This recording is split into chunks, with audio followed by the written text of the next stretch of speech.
Hello friends, I am your study mate Sarika Ramola और आज हम करने वाले हैं वेस्टर्न थिंकर अरस्तु को और उससे रिलेटेड इंपॉर्टेंट क्वेश्चन आंसर आज हम करेंगे। आई होप आप लोगों ने अरस्तु को पूरा पढ़ लिया होगा, तो एक रिवीजन फॉर्म में हम लोग आज इसको करेंगे कंप्लीट।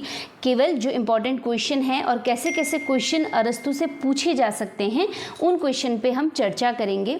तो जो अरस्तु थे वो एक राजनीतिक विचारक थे और कैसे आदर्शवादी राजनीतिक विचारक थे, जिस प्रकार से प्लेटो, अरस्तु, रूसो, हीगल ये सब क्या हैं, आदर्शवादी विचारक थे जिन्होंने हमेशा व्यक्ति से पहले राज्य को प्राथमिकता दी थी। ठीक है, तो चलिए पहला क्वेश्चन है, राजनीतिक विज्ञान का जनक के रूप में किसे जाना जाता है। ठीक है, तो बहुत इंपॉर्टेंट क्वेश्चन है कि जो पॉलिटिकल साइंस के फादर हैं वो उन्हें कहा जाता है, किसको कहा जाता है, अरस्तु को कहा जाता है। ठीक है, अरस्तु को इसके अलावा अगर आप देखेंगे क्वेश्चन पूछा जाता है कि जीव विज्ञान का पिता किसे कहा जाता है, तो वो भी अरस्तु को कहा जाता है। अगर आपके पास क्वेश्चन आता है कभी कि तुलनात्मक राजनीति का पिता किसे कहा जाता है, तो वो भी अरस्तु को कहा जाता है। तो और भी सब्जेक्ट हैं, लेकिन तीन जो क्वेश्चन बेसिकली पूछे जाते हैं, एक राजनीतिक विज्ञान का जनक यानी पिता, जीव विज्ञान का पिता और तुलनात्मक राजनीति का पिता, ये सब कौन है, अरस्तु।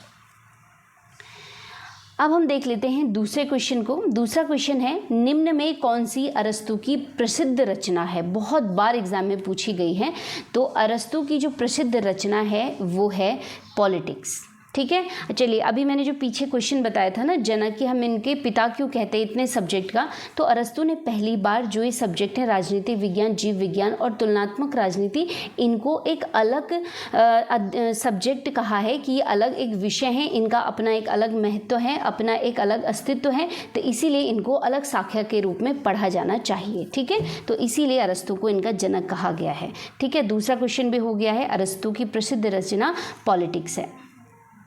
तीसरा इंपॉर्टेंट क्वेश्चन देख लेते हैं, अरस्तु का जन्म कब व कहाँ हुआ था।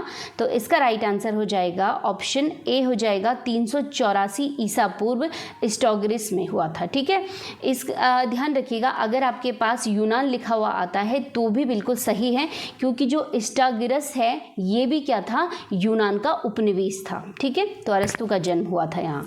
नेक्स्ट क्वेश्चन है, अरस्तु के गुरु का नाम था। तो अरस्तु के जो गुरु थे वो थे प्लेटो। और यहीं पे मैं आपको क्लियर कर दूं कि सबसे पहले देखिए सुकरात हुए हैं, सुकरात के जो शिष्य हुए हैं वो प्लेटो हुए हैं। ठीक है, यहाँ ऐसे में हम देख लेते हैं। देखिए सुकरात सबसे पहले आ जाते हैं, सुकरात के शिष्य हुए हैं प्लेटो, प्लेटो के शिष्य हुए हैं अरस्तु और अरस्तु के शिष्य हुए हैं सिकंदर महान। ठीक है, तो इन चार का जो क्रम है वो याद कर सकते हैं आप, कैसे भी क्वेश्चन पूछा जा सकता है। ठीक है, चलिए पांचवा क्वेश्चन भी वैसा ही है, हम देख लेते हैं। ऐसा भी क्वेश्चन पूछा जाता है कई बार कि विश्व विजय की महत्वाकांक्षा रखने वाले सिकंदर के गुरु थे, तो वो कौन थे, अरस्तु थे। ठीक है, चलिए नेक्स्ट क्वेश्चन है, अरस्तु ने सर्वप्रथम राजनीतिक विज्ञान को क्या कहा था। तो उन्होंने सबसे पहले राजनीतिक विज्ञान को कहा था मास्टर साइंस। ठीक है, बहुत इजी क्वेश्चन आपको लग रहे होंगे, लेकिन ये क्वेश्चन पूछे जाते हैं कई बार। ठीक है, धीरे धीरे हम लोग क्वेश्चन का लेवल अभी बढ़ता जाएगा, जो उनके जो विचार उन्होंने दिए हैं। ठीक है, चलिए सातवां क्वेश्चन आ जाता है कि अरस्तु ने किस शैक्षणिक संस्था की स्थापना की थी। तो राइट आंसर क्या हो जाएगा, लिसियम इसका राइट आंसर हो जाएगा। ठीक है, चलिए नेक्स्ट क्वेश्चन है, जो व्यक्ति राज्य में नहीं रहता है या तो वह पशु है या फिर देवता है। तो ये प्रसिद्ध कथन किसका है, ये भी अरस्तु है, क्योंकि अरस्तु कहते हैं कि मनुष्य एक सामाजिक प्राणी है और राज्य उसके लिए बहुत महत्वपूर्ण है। अगर वो एक समाज में, एक राज्य में नहीं रहता है तो या तो वो एक पशु है जिसको कोई फर्क नहीं पड़ता है समाज से, और या तो फिर वो क्या है, देवता है। ठीक है, जो समाज उसके लिए कोई मायने नहीं रखता है। ठीक है, चलिए अब बात कर लेते हैं नौवें क्वेश्चन की। नौवां क्वेश्चन है, निम्न में कौन आंगिक राज्य के समर्थक हैं। तो प्लेटो, अरस्तु, हीगल ये सभी आंगिक राज्य के समर्थक हैं और ये क्वेश्चन बहुत बार पूछा गया है। मैं आपको बता दूं, आंगिक राज्य वही जिसमें व्यक्ति को महत्व नहीं दी जाती, बल्कि किसको दी जाती है, राज्य को महत्वपूर्ण माना जाता है, व्यक्ति को नहीं, व्यक्ति से ऊपर राज्य को माना जाता है, तो वो आंगिक राज्य के समर्थक होते हैं। ठीक है, चलिए 10वां क्वेश्चन है, राज्य मनुष्य का पूर्वगामी है, यानी मनुष्य के पृथ्वी में आने से पहले राज्य का अस्तित्व था, ये कहना चाहते हैं कौन? अरस्तु कहते हैं। ठीक है। नेक्स्ट क्वेश्चन आ जाता है 11वां, बीज से पहले वृक्ष की कल्पना की जाती है, अरस्तु की किस अध्ययन पद्धति का उदाहरण है? ठीक है, बहुत सारी अध्ययन पद्धतियां हुई हैं अरस्तु की। उन्होंने द्वंद्वात्मक पद्धति, अन्वीक्षणात्मक पद्धति, विशेषणात्मक पद्धति, बहुत सारी पद्धतियों के माध्यम से अध्ययन किया है। तो ये जो उदाहरण है कि जो मनुष्य है, जैसे हम कल्पना करते हैं कि हमें एक आम का वृक्ष लगाना है, पेड़ लगाना है, तो हम बीज के बारे में नहीं सोचते, डायरेक्ट हम देखते हैं पेड़ लगाए, उस पे आम लगे हुए, ये हमारी कल्पना होती है। तो ये किस अध्ययन पद्धति का उदाहरण है, ये क्वेश्चन पूछा गया है। ठीक है, तो राइट आंसर क्या हो जाएगा? स्व उद्देश्यात्मक पद्धति इसका राइट आंसर हो जाएगा, यानी टेलियोलॉजिकल इसका राइट आंसर है। 12वां क्वेश्चन है, निम्न में से कौन सा अरस्तु के अनुसार न्याय है? ठीक है, इसमें आपके लिए कुछ सेंटेंस दिए गए हैं, आपको बताने हैं कौन सा उसमें सही है। पहला है, व्यक्ति का समाज या राज्य में योगदान जिस प्रकार से हो उसे उसी अनुपात में पुरस्कार प्राप्त होना चाहिए। बिल्कुल सही, अरस्तु यही कहते हैं। दूसरा, अरस्तु न्याय को समस्त सद्गुणों का समूह मानते हैं। बिल्कुल सही है ये भी। व्यक्ति के व्यवहार में सुधार राज्य द्वारा दंड देकर भी किया जाना चाहिए, तो ये भी अरस्तु कहते हैं। तो इसमें उपरोक्त सभी सही हैं, क्योंकि अरस्तु ने दो प्रकार से न्याय सिद्धांत बताया है। एक है सामान्य न्याय, दूसरा विशेष न्याय, जिसमें वितरणात्मक न्याय और संशोधात्मक न्याय आ जाते हैं, जिसमें ये सारी बातें कही गई हैं। ठीक है। नेक्स्ट 13वां क्वेश्चन है, अरस्तु के अनुसार राज्य का विकास क्रम निम्न में से कौन सा है? ठीक है, किस प्रकार से विकास हुआ है राज्य का? तो राइट आंसर क्या हो जाएगा? परिवार। ठीक है, जो मनुष्य है, व्यक्ति है, उसकी जो प्रथम इकाई है सामाजिक होने की, वो परिवार होता है। उसके बाद गांव और फिर राज्य आता है। ये क्रम विकास का बिल्कुल सही है। ठीक है, 14वां क्वेश्चन देख लेते हैं। अरस्तु ने परिवार को महत्व दिया है, अरस्तु के अनुसार परिवार में शामिल हैं। ठीक है, परिवार बहुत महत्वपूर्ण है किसी भी व्यक्ति के लिए, अरस्तु कहते हैं। तो उसमें आ जाते हैं, पति आ जाता है, बिल्कुल सही, जिसके पास विवेक है, सबसे ज़्यादा विवेक पति के पास है। दूसरा है पत्नी, पत्नी को अल्प, यानी महिलाओं को यहाँ पे अरस्तु ने अल्प विवेकशील माना है, और यहीं अरस्तु आलोचकों के हाथ लग जाते हैं, जहाँ पे उनकी बहुत सारी आलोचना होती है, जब वो अल्प दिमाग यानी कम दिमाग महिलाओं का मानते हैं। ठीक है, अरस्तु। तीसरा आ जाते हैं बच्चे, तो बच्चों में बहुत कम विवेक होता है। ठीक है, अविकसित होता है। दास जो होते हैं विवेक शून्य होते हैं। तो उपरोक्त सभी परिवार में शामिल होते हैं। ठीक है, चलिए नेक्स्ट क्वेश्चन है, अरस्तु के अनुसार निम्न में किन्हें या किसे नागरिकता प्रदान नहीं की गई है? ठीक है, कौन है ऐसे जिन्हें अरस्तु किसी भी राज्य की नागरिकता प्रदान नहीं करते हैं? तो महिलाएं, इनको भी नहीं है। शिल्पी और दास, इनको भी नहीं है। बूढ़े और बच्चे, इन्हें भी नागरिकता प्रदान नहीं की गई है अरस्तु के द्वारा। विदेशियों को भी नहीं। तो उपरोक्त सभी आ जाएंगे जिन्हें नागरिकता नहीं दी गई है अरस्तु के द्वारा। ठीक है, चलिए नेक्स्ट इंपॉर्टेंट क्वेश्चन है, अरस्तु के अनुसार शासन प्रणाली का सर्वश्रेष्ठ रूप कौन सा है? ठीक है, अब आप यहाँ पे ध्यान दीजिएगा, संपत्ति के मामले में और शासन के मामले में अरस्तु ने हमेशा मध्यम मार्ग को चुना है। ठीक है, बीच के रास्ते को उन्होंने चुना है।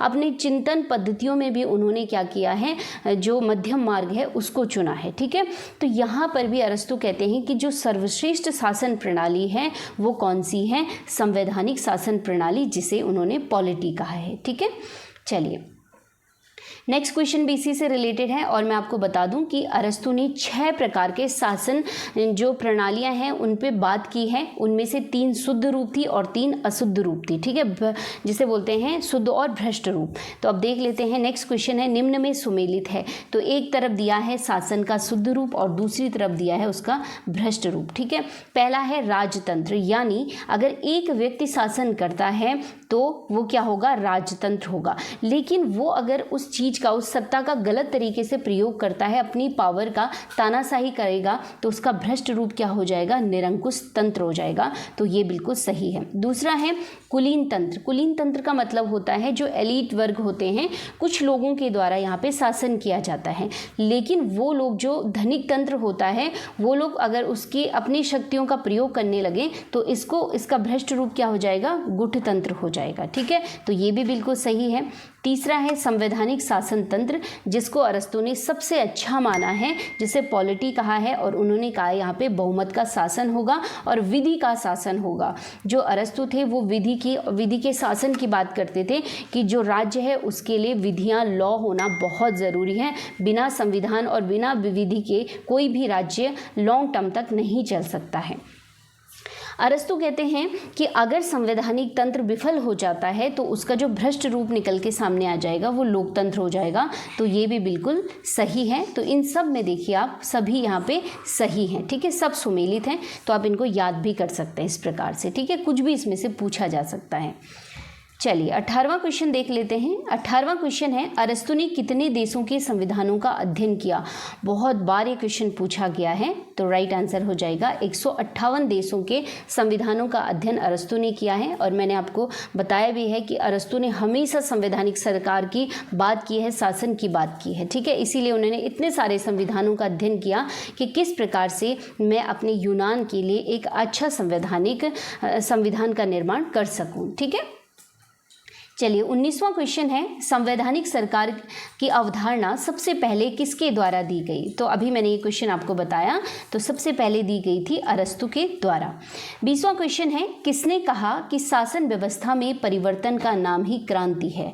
अरस्तु कहते हैं कि अगर कोई शासन व्यवस्था है वो सही से तरीके से काम नहीं करती है तो सारे नागरिकों को एक होकर उसके विरुद्ध क्रांति करनी चाहिए, और वो जो क्रांति होगी तब एक नई शासन व्यवस्था सामने आएगी। तो उसी को क्या नाम दिया है अरस्तु ने? क्रांति का नाम दिया है, ठीक है। तो राइट आंसर क्या हो जाएगा? अरस्तु हो जाएगा।